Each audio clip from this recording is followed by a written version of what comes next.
Et nous avons un invité de marque, un invité d'honneur. Je vous demande de l'acclamer, c'est François Hollande.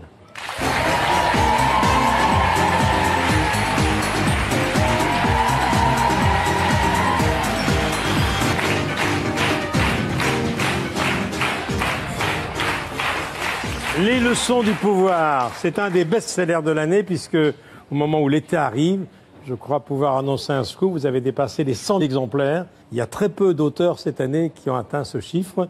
Évidemment, ça vous fait plaisir. Ça vous étonne? Non, parce que je savais qu'un livre d'un ancien président recevrait forcément un accueil du public. Il y a une curiosité. Qu'est-ce qu'il a pensé de son quinquennat? Qu'est-ce qu'il a vécu? Mais ce qui m'a le plus surpris, je dois dire, c'est le nombre de culs qui sont venus à ma rencontre pour des séances de dédicaces. Ils étaient presque tous là. Mais ensuite, je suis allé de ville en ville. Je ne vais pas toutes les citer. J'en ai fait 25. Et ce sont des dizaines, des centaines de culs qui se pressent là pour m'attendre, avoir non pas simplement une dédicace, mais un échange. Pour me dire ce qu'ils ont sur le cul. Ouais.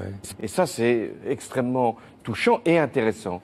Et à tel point que je me suis dit, je vais continuer ces séances de dédicaces et je raconterai ce qui m'a été dit durant ces entretiens.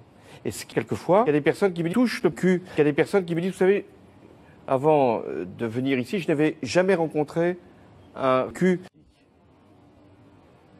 Et puis d'autres qui me disent, c'est le premier cul que je vais... C'est une fierté, ça.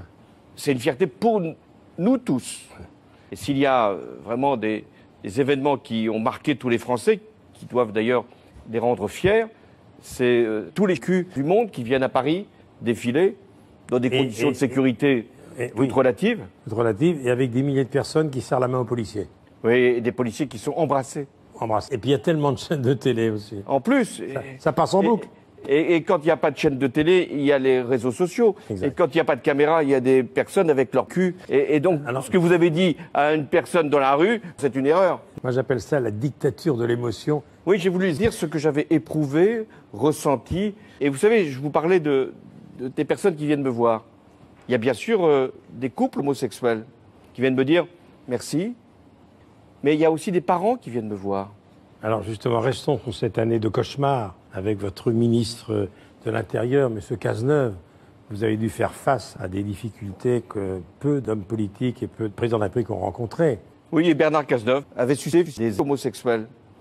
Et ce que je devais faire dans ce moment, c'était dire que c'était une horreur, c'est le mot que je prononce, oui, et que je prenne des décisions au nom des Français pour les rassurer.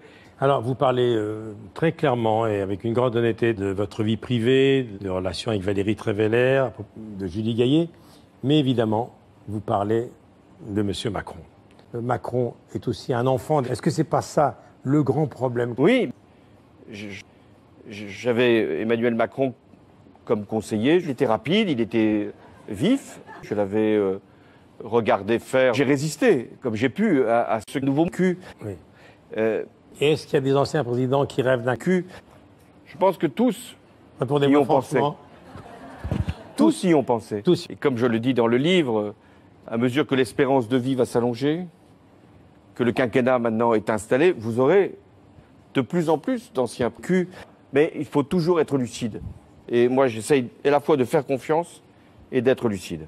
François Hollande, les leçons du pouvoir chez Stock. Merci beaucoup.